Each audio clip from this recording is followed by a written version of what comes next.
हमारे चैनल को सब्सक्राइब करें और बेल आइकन दबाएं।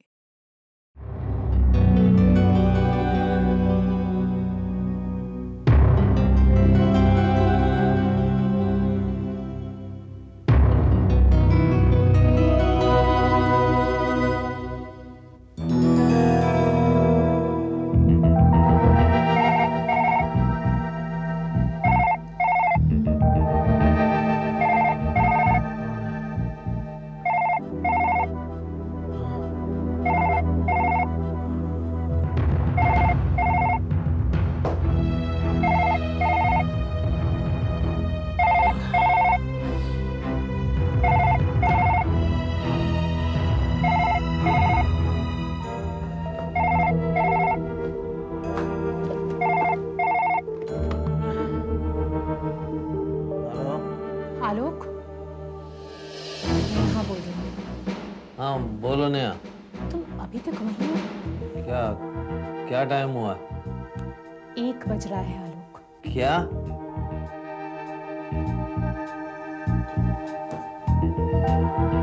my God। तुमने कहा था तुम 9 बजे वहां से निकलोगे।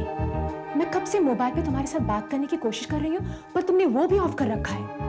तुम जानते हो हम कितने परेशान हैं यहाँ। आलोक, आलोक, तुमने फिर से पी रखी है ना? नहीं यार, ज्यादा नहीं पी है। देखो नेहा, अगर मैं सुबह पहुंचूं तो? कल 9 बजे यहाँ पूना में तुम्हारी मीटिंग है, तुम भूल गए क्या? तुम्हारी इस पीने ने हम सब की जिंदगी बर्बाद करके रखी हुई है। देखो नेहा, तुम फिर से शुरू मत हो जाओ। मैं अभी निकल रहा हूँ।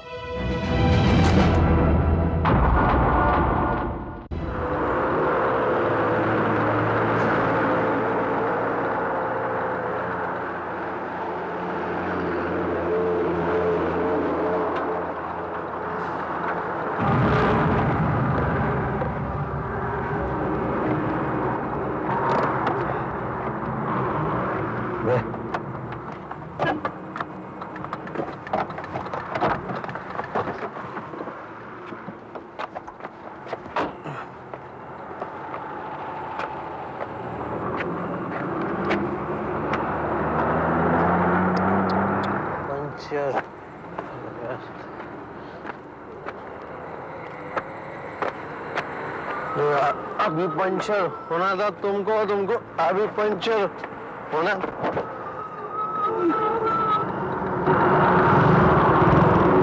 क्या हो गया भाई? कुछ नहीं, वो पंचर हो गया। कोई बात नहीं, मैं मदद कर देता हूँ तुम्हारी। तुम जाओ, मैं कर लूंगा। अरे अभी टायर बदल गया। अरे ठीक है।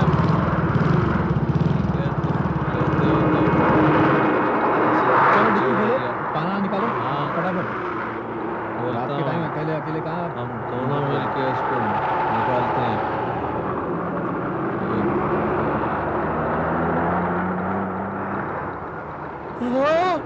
क्या हुआ? अरे ये लाश पकड़ना पड़ेगा। पुलिस! पुलिस! मेरे गाड़ी में लाइट पुलिस! पुलिस को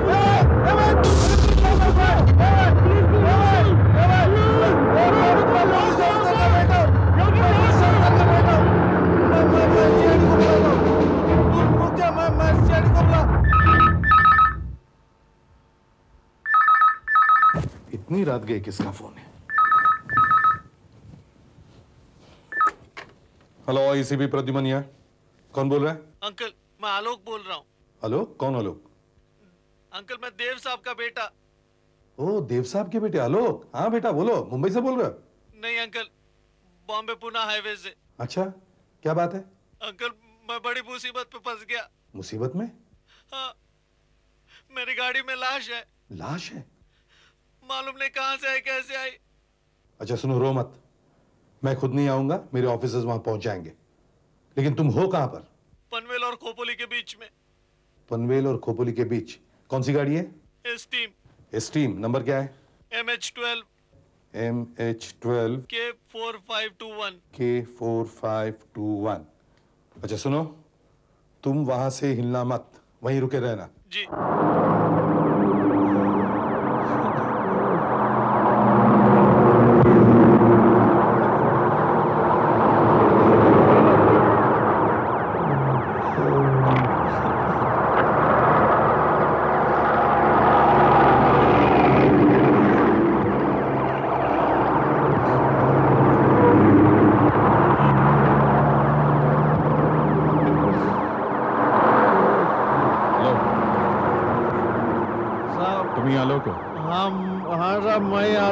लाश किधर है?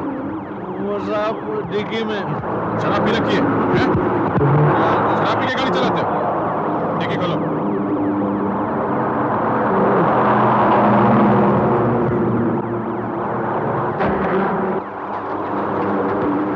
ये देखो साहब। ये लड़की तो मर चुकी है, सर से खून भी निकला है। मैंने नहीं मारा इसे। वहां से खून निकला, इसके सर पे मारा गया है, यहाँ। मैंने कभी नहीं देखा इस लड़की को। खड़े हो जाओ, हाथ आगे रखो, हाथ आगे।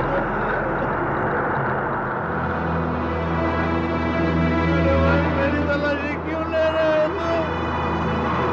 ये तस्वीर किसकी? क्या मालूम? तो तुम्हारे जेब में कैसे आ गई? मेरी जेब में? मुझे नहीं मालूम। डॉक्टर साहब जरा देखिए, तस्वीर इस लड़की की है क्या? देखें।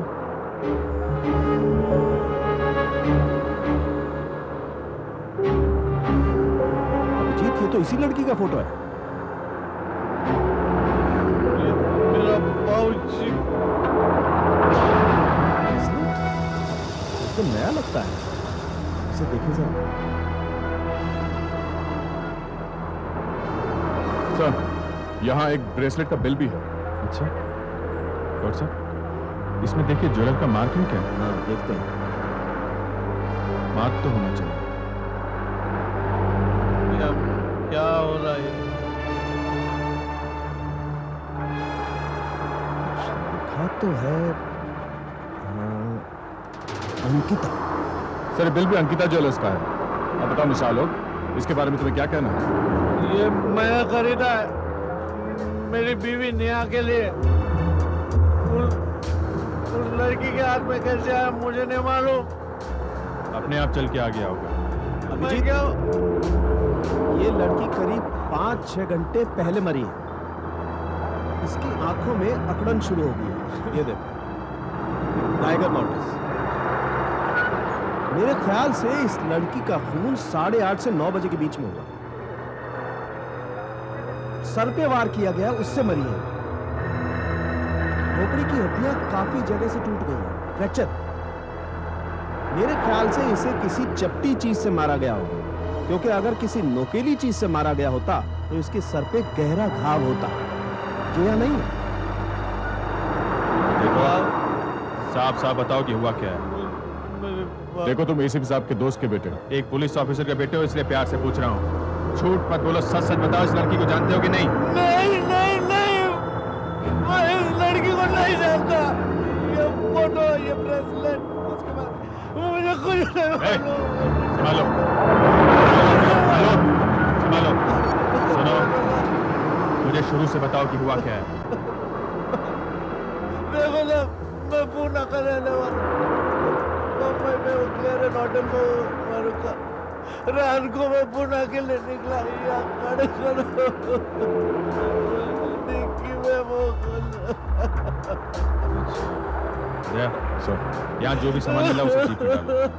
डॉक्टर साहब, बॉडी को पोस्टमार्टम के लिए ले जाइए। एसीपी साहब को फोन करो कि हम लोग होटल क्लियरेंस पहुंच रहे हैं।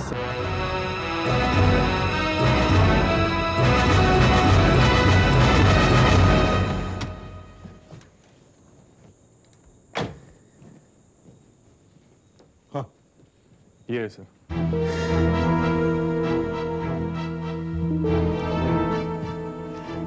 Uncle, uncle, disgusting, absolutely disgusting. इसके पिताजी को जानता हूं मैं, एक काबिल पुलिस ऑफिसर थे वो। उन्होंने मुझे ट्रेनिंग दी थी जब मैं कैडेट था, और आज उनकी बेटी की तहकीकात कर रहा हूं मैं। Just can't believe it. हाँ, अंकल आप मुझे जानते हैं ना अंकल, मैंने कुछ नहीं किया। आपको तो मेरा यकीन करना पड़ेगा अंकल, मैंने कुछ नहीं किया। तुम्हारे पिताजी का फोन नंबर दो मुझे, पुणे का। आज यहाँ पर नहीं आई। कमाल है, आप मेरी बात क्यों नहीं सुनते? सर मैं भी इनसे यही बात कह रहा हूँ, पर ये मानते ही नहीं है। कैसे मान लूं मैं, जब मैं कह रहा हूं मेरी बहन यहाँ पर आई थी? तो फिर ठीक है, नहीं मानी है। झूठ बोल रहे हैं आप। अरे कोई नहीं झूठ बोल रहा है, कोई नहीं झूठ बोल रहा है, ये बात ही नहीं मान रहे। क्यों झूठ बोल रहे हैं आप? अरे क्यों झूठ बोल रहे हैं? एक मिनट, क्या हो रहा है यहाँ पे? आप इंस्पेक्टर अभिजीत, ये एसीपी प्रद्युम्न है, सीआईडी। थैंक गॉड सर, आप ही मेरी मदद कर सकते हैं प्लीज। हाँ, मदद कर सकते। देखिए आज मेरी बहन यहाँ काम से आई थी, अभी तक घर नहीं लौटी। देखिए क्या टाइम हो गया। किस काम से आई थी यहाँ? मैं आपको बताता हूँ सर। देखिए हमारे होटल का और फिनिक्स सेक्रेटरी फर्म का एक कॉन्ट्रैक्ट है। जब भी हमारे यहाँ कोई बिजनेसमैन आता है जिसे सेक्रेटरी की जरूरत होती है, तो हम फिनिक्स कंपनी से सेक्रेटरी मंगवा लेते हैं। अब टेम्पररी बेसिस पे इनकी बहन भी उनमें से एक। हाँ, आज भी वो यहाँ काम से आई थी, उसे कंपनी ने भेजा था सर। अरे वो यहाँ नहीं आई। देखिए सर, एक तो वैसे आलोक जी का केस हो गया, ऊपर से चिल्लाए जा रहे हैं हमारे बिजनेस पर। तो बिल्कुल हम भी मिस्टर शेखर को यही बात बताने की कोशिश कर रहे हैं कि आज उनकी बहन का यहाँ कोई असाइनमेंट नहीं था, वो आज यहाँ आई नहीं है। क्या बकवास कर रहे हैं आप? अरे मैंने खुद अपनी आंखों से देखा। एक मिनट, जरा ठीक से बताइए क्या हुआ था। सर मैं बताता हूँ आपको। आज दोपहर को मैं अपने काम से यहाँ पर आया था, अपने क्लाइंट के साथ बाहर मीटिंग कर रहा था, तभी मैंने देखा कि अरे नलिनी। भैया आप यहाँ पर? हाँ, यहाँ मेरी मीटिंग चल रही थी, लेकिन तुम यहाँ क्या कर रही हो? मुझे लगा आज तुम्हारी छुट्टी है। हाँ छुट्टी तो है और मैं घर पर ही थी, लेकिन अचानक ऑफिस से फोन आ गया। ऐसे कोई क्लाइंट मिलने आ रहा है यहाँ पर, लेकिन पता नहीं वो कहाँ है। कौन है वो क्लाइंट? वो कोई मिस्टर मनचंदा है, स्ट्राइप का शर्ट पहने होंगे शायद। शायद वही है। अच्छा भैया मैं चलती हूँ, मुझे बहुत जरूरी डिक्टेशन भी लेना है। और हाँ, मैं 9 बजे तक घर पे पहुँच जाऊंगी। वो तो ठीक है। Okay bye. अरे नलिनी। हेलो, क्या आप मिस्टर मनचंदा हैं? शेखर, अंदर वो कामरान जी इंतजार कर रहे हैं, चलो। आया, एक मिनट। मैं उस आदमी का चेहरा ठीक से देख नहीं पाया। उसकी पीठ थी मेरी तरफ, सफेद स्ट्राइप्स वाली शर्ट पहन रखी थी उसने। और आप लोगों का कहना है कि नलिनी का होटल में किसी क्लाइंट के साथ कोई अपॉइंटमेंट था ही नहीं? नहीं सर, हमने अपने रिकॉर्ड्स और रजिस्टर चेक किए, कहीं कुछ भी नहीं। कुछ ना कुछ तो होता। सर हम जब भी फिनिक्स कंपनी से किसी भी सेक्रेटरी को बुलवाते हैं तो बकायदा एक पूरा फॉर्म मेंटेन करते हैं जिसमें क्लाइंट और सेक्रेटरी दोनों का ही नाम होता है, क्योंकि बिल के पैसे क्लाइंट ही देता है। पर आज ऐसा कोई भी फॉर्म नहीं फिल किया गया है सर, और ना ही रिकॉर्ड्स कुछ दिखा रहे हैं। आज इनकी बहन यहाँ आई नहीं है। ये भी तो हो सकता है कि आपकी बहन ने आपसे झूठ बोला हो, वो कहीं। नहीं सर, प्लीज, मेरी बहन ऐसी नहीं है, प्लीज। अच्छा, अपनी बहन के बारे में कुछ पहचान बताएंगे आप? उसका कद यहाँ मेरे कंधे तक आती है वो, और 23 साल की है वो। रंग गेहुआ है, और आज उसने हरे रंग की सलवार कमीज पहन रखी थी। कहीं ये वही तो नहीं है? अरे हाँ, ये आपके पास कैसे पहुंच गई? आई एम सॉरी, लेकिन आपकी बहन की मृत्यु हो गई है। क्या? नहीं, ऐसा नहीं हो सकता। ये सच नहीं है। मेरी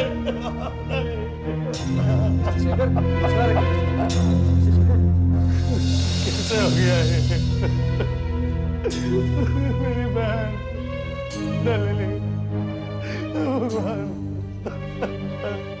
अब क्या करूंगा मैं? सर? हाँ आशा। सर आप किसी सफेद स्ट्राइप वाली शर्ट के बारे में बात कर रहे थे। हाँ। तो ये तो नहीं, ये मुझे आलोक के सूटकेस में मिली है। अरे ये तो मेरी शर्ट है, आज दिन में मैंने पहना था इसे। उस आदमी ने भी यही शर्ट पहन रखी थी। तू ही तो नहीं है वो जो नलिनी के साथ था? तूने ही मारा मेरी बहन को। मैं तुझे जिंदा नहीं करूंगा। झूठ बोल रहे हैं, झूठ बोल रहे हैं। भगवान, कहाँ फंस गया मैं? तुम कहते हो कि तुमने इस लड़की को देखा तक नहीं, मगर इन्होंने आज दोपहर को तुम्हें उस लड़की के साथ बातें करते हुए देखा है। झूठ मत बोलो आलोक। नहीं नहीं, मैं कोई झूठ नहीं बोल रहा हूं।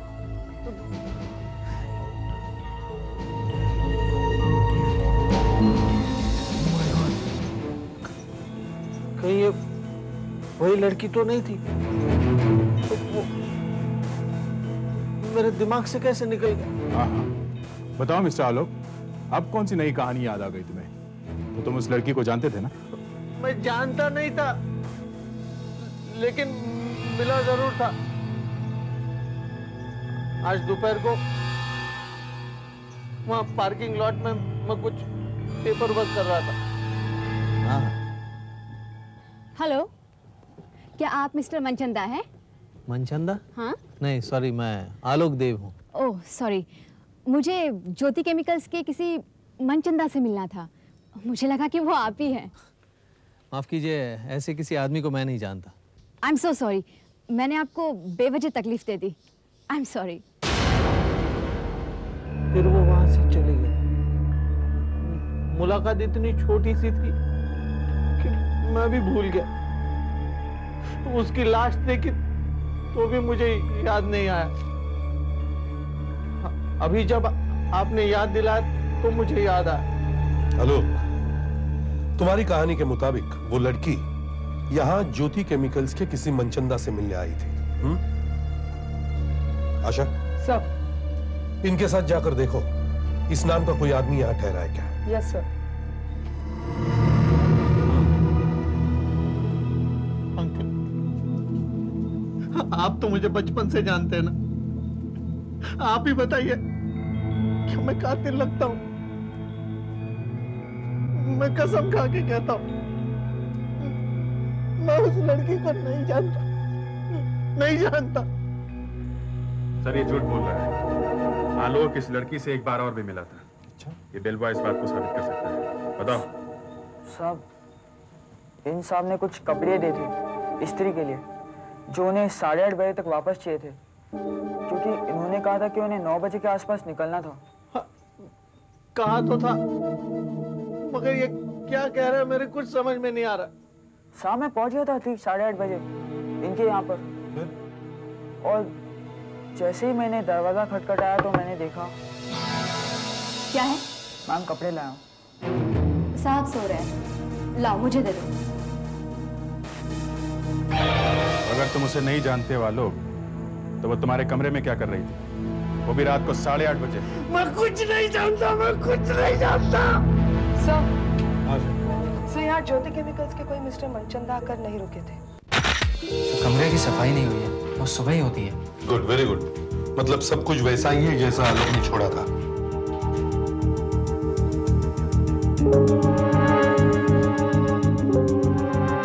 सब कुछ ध्यान से संभालना।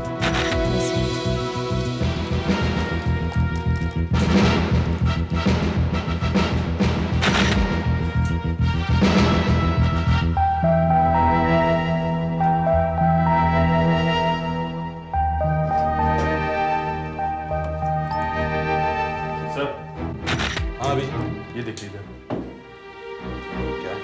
क्या? ये खून का धब्बा लगता है।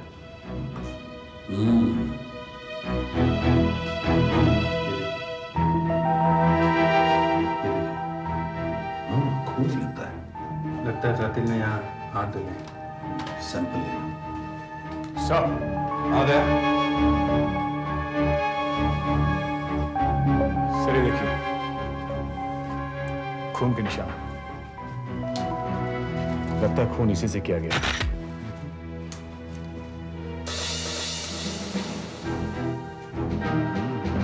असर नहीं चाहिए दाग, बिल्कुल मिटने लग सर।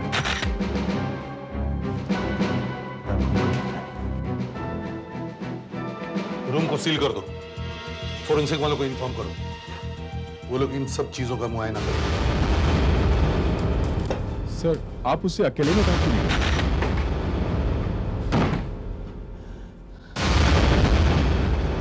साफ साफ बताओ क्या हुआ था, वरना मैं तुम्हारा वो हाल करूंगा। Uncle, shut up and don't call me uncle. Don't you call me uncle.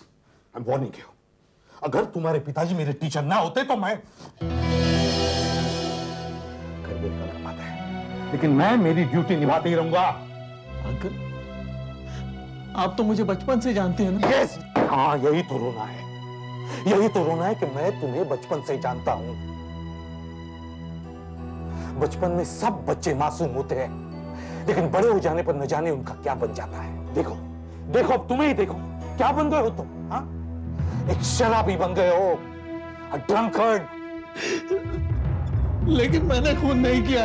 झूठ बोल रहे हो तुम, झूठ। नहीं नहीं नहीं।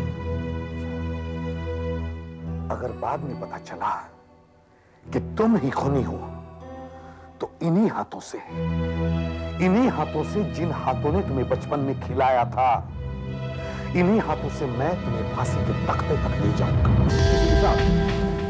सिंक में और एस्ट्रे में जो खून के धब्बे थे वो नलिनी के ही थे। इससे एक बात तो साफ हो गई कि नलिनी को आलोक के कमरे में ही एस्ट्रे से मारा गया था। एस्ट्रे में आपको कोई निशान मिले, फिंगरप्रिंट्स? जी नहीं, उससे पोंछकर एकदम साफ कर दिया गया। इसका मतलब मारने वाला ये जानता था कि वो क्या कर रहा है। सर, ये सब तो काफी आलोक को फांसी तक पहुंचाने के लिए। सर, मैं आपका ट्रेन किया हुआ ऑफिसर हूं और आज आपके बेटे की तहकीकात कर रहा हूं। मुझे बहुत बुरा लग रहा है सर, मगर आज मैं आपसे कुछ पूछना चाहता हूं। क्या आपके बेटे को शराब पीने की आदत है? मैं जानता हूं सर, मैं जानता हूं आप एक पिता हैं, मगर मैं ये भी जानता हूं कि आप एक काबिल ऑफिसर रहे हैं, इसलिए आप मुझसे कुछ नहीं छुपाएंगे। हाँ प्रद्युमन, मेरे बेटे को शराब की बुरी आदत है। शराब पीकर वो आपे से बाहर हो जाता है। रोज रात को आधी बोतल शराब पी जाता है, कभी कभी तो 3/4 बोतल पी लेता है। फिर उसका ड्रामा शुरू, तोड़फोड़, मारपीट, गाली गलौज। और जब नशा उतरता है तब उसे कुछ भी याद नहीं रहता, एक शब्द भी नहीं। माफिया मांगने लगता है, कान को पकड़कर कहता है कि मैं कभी शराब नहीं पीऊंगा। पर रात होते ही फिर शुरू। नलिनी की जान पहचान के बारे में कुछ बताओ। माँ और पिताजी के गुजर जाने के बाद मैंने ही उसे पाल पोस कर बड़ा किया था। इस दुनिया में उसके अलावा मेरा और कोई नहीं था। बहुत ही शांत और रिजर्व स्वभाव की लड़की थी वो। और सर, जहां तक मेरा ख्याल है, उसके कोई खास दोस्त भी नहीं थे। हाँ, एक सहेली थी, प्रीति, उसी के साथ काम करती थी वो। प्रीति के बारे में जरूर इंक्वायरी करनी चाहिए। तुमने जो कुछ भी नलिनी के बारे में बताया, एसीपी साहब को बताओ। सर, वो 7-8 महीने से नलिनी का किसी के साथ अफेयर चल रहा था। कौन है वो आदमी? अब ये तो मुझे नहीं मालूम सर, लेकिन वो मुंबई का नहीं है, मुंबई में आता जाता रहता है। बताइए जरा कि इस आदमी से वो कब कब मिलती थी? सर, शुरू में तो कभी कभी, मगर इन 3 महीनों से हफ्ते में 1-2 बार मिलती थी। और जब भी वो उससे मिलती थी, मैं समझ जाती कि जरूर यही चक्कर होगा। क्या आप बता सकती हैं कि नलिनी आखिरी बार उससे कब मिली थी? हाँ, करीब 2 हफ्ते पहले। मैं अपनी ड्यूटी पर क्लैरियन में थी, तब मैंने उसे वहां पार्किंग में किसी का इंतजार करते हुए देखा था। क्या तारीख थी उस दिन? शायद इस महीने की 10 तारीख।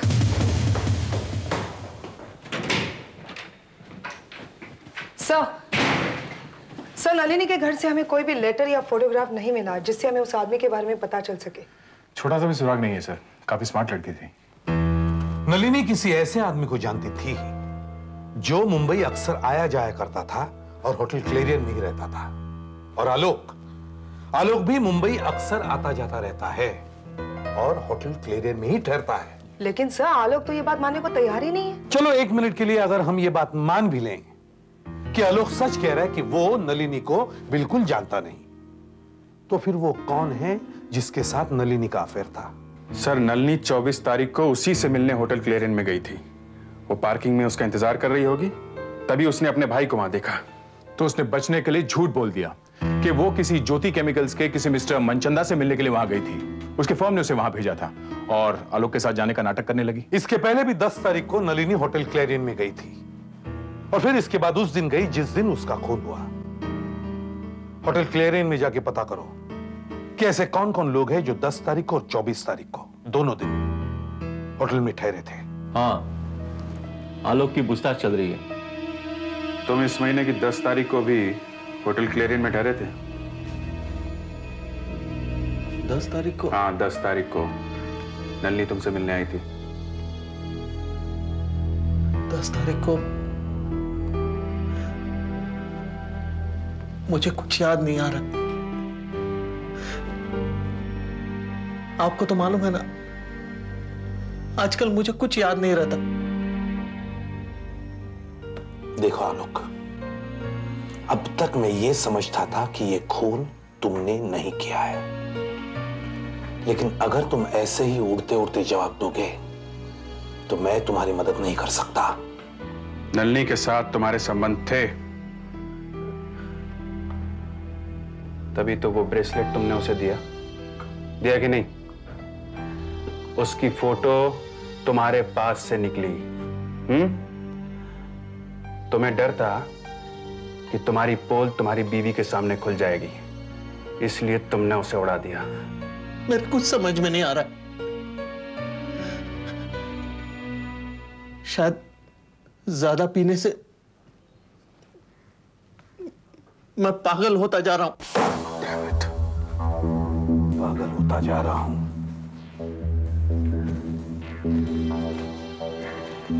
कल शाम के बारे में कुछ बताओ। तुम्हें कोई मिलने आया था तुम्हारे कमरे में? मुझे कोई मिलने नहीं आया।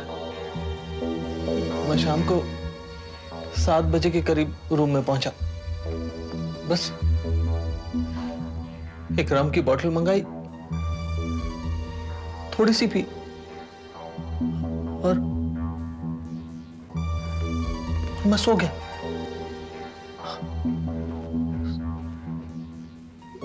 उसके बाद घर से फोन आया तो मैं उठा और पूना के लिए चल पड़ा। आलोक के पिताजी ने और होटल के मैनेजर ने बताया कि आलोक बहुत शराब पिया करता है, अक्सर आधी बोतल से ज्यादा पी जाता है।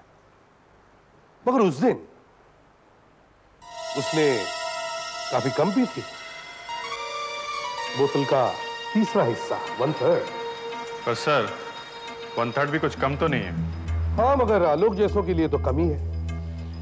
इतनी से पीने के बाद भी वो इतनी गहरी नींद सो गया कि उसे वेकअप कॉल भी सुनाई नहीं दिया। हो सकता है शराब में कुछ मिलाया हो। डॉक्टर साहब, इसकी फिंगरप्रिंटिंग हो गई? जी, और आपको ये जानकर हैरानी होगी कि इस बोतल पर उंगलियों का एक भी निशान नहीं है। ऐसा कैसे हो सकता है? हाँ, ये कैसे हो सकता है? बोतल पर बेलबॉय और आलोक की उंगलियों के निशान होने ही चाहिए। हो सकता है किसी ने निशान साफ कर दिए हैं। और वो ग्लास जिसमें से शराब पी थी, उस पर निशान है?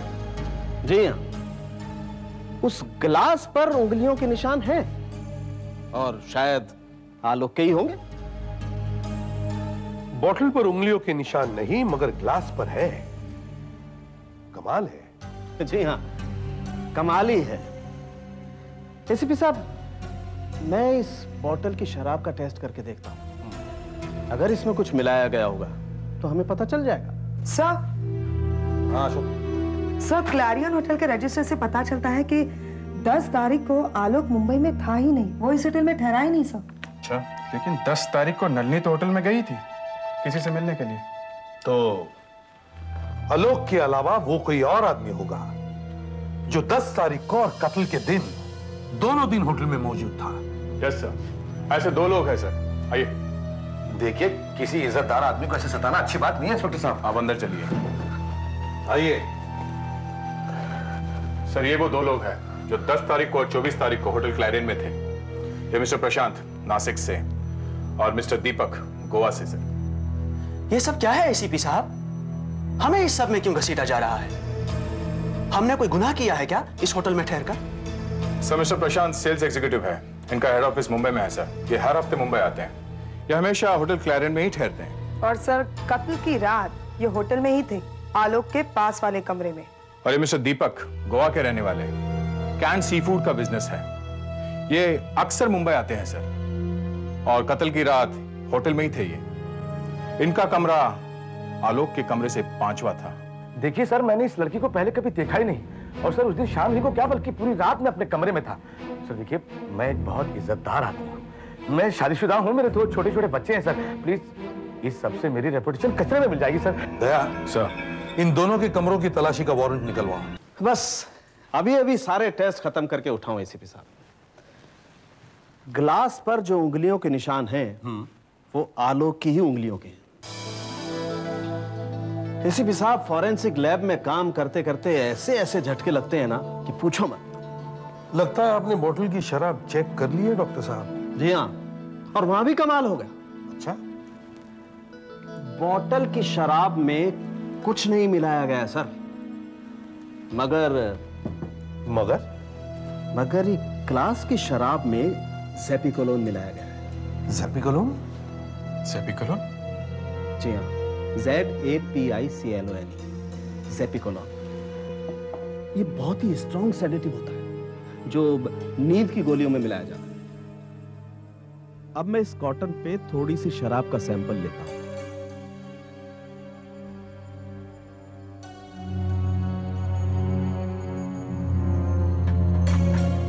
और इस पर ये स्पेशल केमिकल डाल करके देखता हूं। ये देखिए, रंग बदल गया। इसका मतलब डेफिनेटली इस शराब में ज़ेपिकोलोन मिलाया गया है एसीपी साहब। और जब इसे शराब में मिलाया गया होगा तो शराब का असर दुगना हो गया होगा, और इसी असर की वजह से आलोक गहरी नींद सो गया, उसे कुछ पता ही नहीं चला। और एक बात, ज़ेपिकोलोन अपना असर 15 से 20 मिनट में दिखा देता है। बॉटल वाली शराब में कुछ नहीं था, और ग्लास में नींद की दवाई, ये कैसे हो सकता है? ऐसा हो सकता है क्योंकि ये वो बोतल नहीं जिसमें से आलोक ने शराब पी थी, बल्कि वो ऐसी ही दूसरी बोतल थी जिसमें नींद की दवाई ज़ेपिकोलोन मिलाई गई थी। और जैसे आलोक ने उसमें से 2-4 पैक पी लिए, वो लुढ़क गया और बोतल बदल दी गई होगी।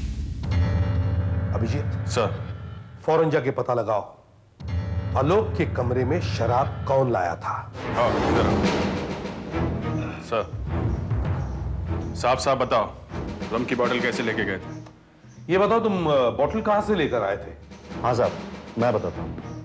वो क्या था कि 7 बजे मिस्टर आलोक ने रम और सोडे का ऑर्डर दिया था, तो मैंने इस बेल बॉय को स्टोर में भेजा और कहा कि बोतलें रूम में पहुंचा दे। जब तुम बोतल लेकर आए तो उस पर सील थी, क्या वो अच्छी तरह से बंद थी? हाँ साहब, बोतल अच्छी तरह से बंद थी। और फिर मैंने एक गिलास, सोडा, बर्फ का बकेट लिया, सब कुछ ट्रॉली में डाला और फिर आलोक साहब के रूम में देकर आया। ये बताओ, स्टोर रूम से निकलने के बाद और आलोक साहब के कमरे तक पहुंचने के बीच में तुम कहीं गए थे? कहीं रुके थे? याद करके बताओ। हाँ साहब, मैं गया था रूम नंबर 101 में सोडा देने। बस 1 मिनट में वापस आया और फिर आलोक साहब के कमरे में ट्रे देने गया।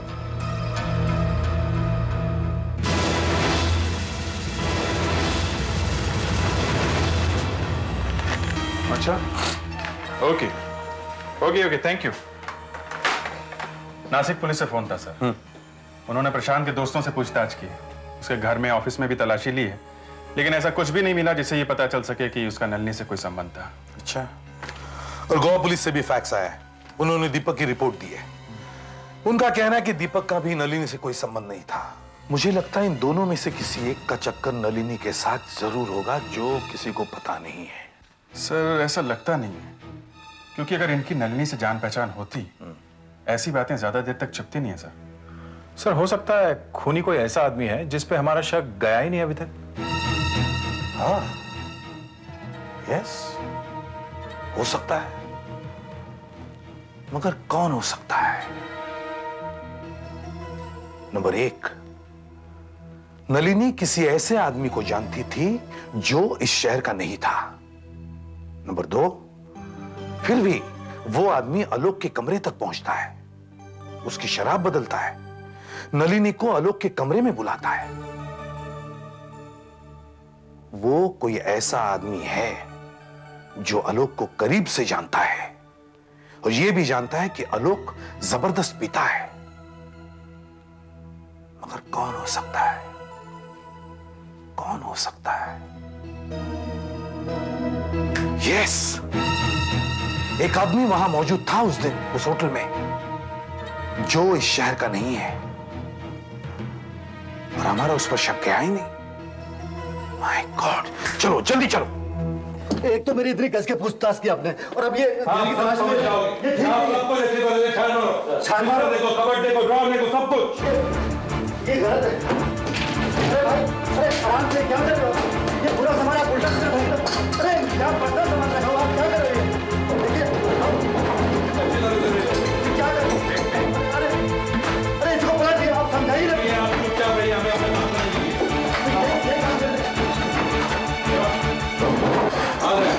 सर वही मॉडल, वही ब्रांड है जो आलोक के कमरे से मिला। इसमें कुछ मिला हुआ लगता है। जरूर डॉक्टर सालुंके बता सकते कि ये क्या है। सर ये देखिए लेटर्स नलिनी ने लिखे हैं उसके लिए। नलिनी के लेटर्स यहाँ कैसे आ गए? देखिए मुझे कुछ नहीं मालूम। मतलब मेरा शक सही निकला। कातिल ना तो आलोक है, ना दीपक, ना प्रशांत। तो आपका मतलब? हाँ, कातिल आलोक की कार कमरे तक लाया, फिर उसने नलिनी को कमरे में बुलाया, मारा और फिर उसकी लाश को गाड़ी के डिक्की में बंद कर दिया। बड़ी हिम्मत का काम किया और यह काम होटल में काम करने वाला ही कोई कर सकता है। देखिए ये एकदम गलत बात है, बिल्कुल गलत है। मैं ऐसा। आप लोग ये हमारे कमरे में क्या कर रहे हैं? तलाशी ले रहे हैं। आप भी इसी कमरे में रहते हैं? हाँ, हम दोनों साथ में तो रहते हैं। तलाशी? हम खूनी को ढूंढ रहे हैं। खूनी? हाँ, और यहाँ? हाँ, यूं समझ लो कि बस खूनी मिल ही गया।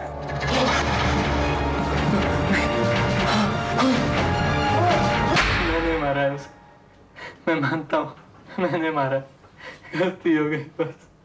क्यों मारा? मैं जब पहली बार मुंबई अपनी नौकरी के लिए अप्लाई करने आया था तो मेरी और नलिनी की पहली मुलाकात हुई। फिर मुझे यहाँ होटल क्लैरियन में नौकरी मिल गई और मैं दिल्ली से यहाँ चला आया। मेरी फैमिली दिल्ली में ही थी और मेरा और नलिनी का यहाँ मेलजोल बढ़ता गया। पहले तो मुझे ये सब कुछ बहुत अच्छा लगता था, पर अभी कुछ हफ्तों से उसने मेरा जीना आराम कर दिया था। क्योंकि उसका भाई उसकी शादी के लिए जल्दी कर रहा था। उसने अपने भाई को हमारे बारे में कुछ नहीं बताया था। वो डरती थी कि उसका भाई पता नहीं क्या कर बैठेगा, पर वो मेरे पीछे पड़ गई। वो चाहती थी कि मैं अपनी बीवी को तलाक दे दूं, मैं अपने बच्चे को भूल जाऊं, वरना वो मेरी बीवी को मुंबई बुलाकर उसे सब कुछ बता देगी। मैं बुरी तरह फंस चुका था, मुझे समझ में नहीं आ रहा था कि मैं क्या करूं। और तब तुमने सोचा कि नलिनी को मार देना चाहिए, और जब आलोक होटल में आया तब तुमने सोचा कि आलोक को ही बलि का बकरा बना दिया जाए। नलिनी ने मुझे बताया कि वो उस दिन सुबह लगभग पकड़ी ही जा चुकी थी, क्योंकि होटल में उसके भाई ने उसे देख लिया था। फिर उसने भाई के सामने एक्टिंग की और उससे कहा कि वो मनचंदा से मिलने आई है, और फिर वो जाकर आलोक के साथ खड़ी हो गई और उससे बातें करने लगी। तुम जानते थे कि आलोक को शराब पीने की बुरी आदत है और शराब पीने के बाद उसकी क्या हालत होती है, इसलिए तुमने सोचा कि उसे फंसाना बड़ा आसान है। मैं पहले वो रम की बोतल लेके आया जो आलोक पिया करता था, फिर मैंने उसमें नींद की गोलियां मिला दी। जब वो सो गया तो मैं उसके कमरे में घुस गया और नलिनी को भी वहां पर बुलवा लिया। ये आदमी कौन है? ये मेरा दोस्त है। दोस्त? हाँ, ये मेरा दोस्त है, ये यहीं ठहरा हुआ है। ये आज ही सुबह दिल्ली से आया है और हमारे बारे में सब कुछ जानता है। Room service, laundry. मुझे इस वक्त यहाँ पे नहीं होना चाहिए था, कुछ गड़बड़ हो सकती है। देखो तुम एक काम करो, तुम मेरे दोस्त के कपड़े ले लो, मैं बाथरूम में छुप जाता हूँ। जाओ जल्दी जाओ जाओ।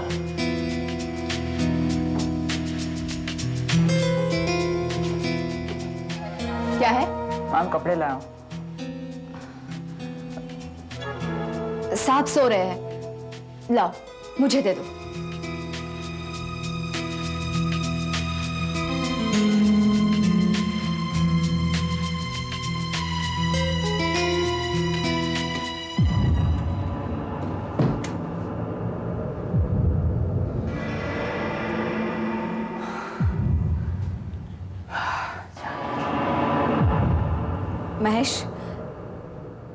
मैं अपने भाई को क्या जवाब दूं?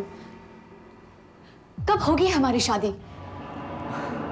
बहुत जल्दी, पर उससे पहले तुम अपनी आंखें बंद करो और तुम घूम जाओ। मैं तुम्हारे लिए कुछ सरप्राइज लेके आया हूँ। घूम जाओ, पहले तुम घूम जाओ, अपनी आंखें बंद करो। महेश क्या है? हाँ, थोड़ा सब्र तो। हाँ, घूम जाओ, सब्र करो। महेश जल्दी बताओ ना क्या है। हाँ, बता रहा हूँ। तुमने उसे एस्ट्रे से मार डाला और फिर बाथरूम में जाकर तुमने अपने हाथ धोए, नलिनी का फोटो आलोक की सूटकेस में रखा और वो ब्रेसलेट जो वहां पर रखा था तुमने नलिनी को पहना दिया। मुझे मालूम था कि वो रात को पूना जा रहा है, इसलिए मैंने लाश को गाड़ी की डिक्की में डाल दिया। मैंने सोचा कि जब तक पूना में उसे लाश मिलेगी तब तक बहुत देर हो चुकी होगी। और वहां उस पर कोई विश्वास नहीं करेगा, क्योंकि वो तो पीने के मामले में बदनाम है। वो फंस जाएगा और तुम हमेशा के लिए आजाद हो जाओगे। नलिनी के कत्ल के जुर्म में मैं तुम्हें गिरफ्तार करता हूं। For more updates, subscribe to our channel, click the show links and enjoy watching the videos.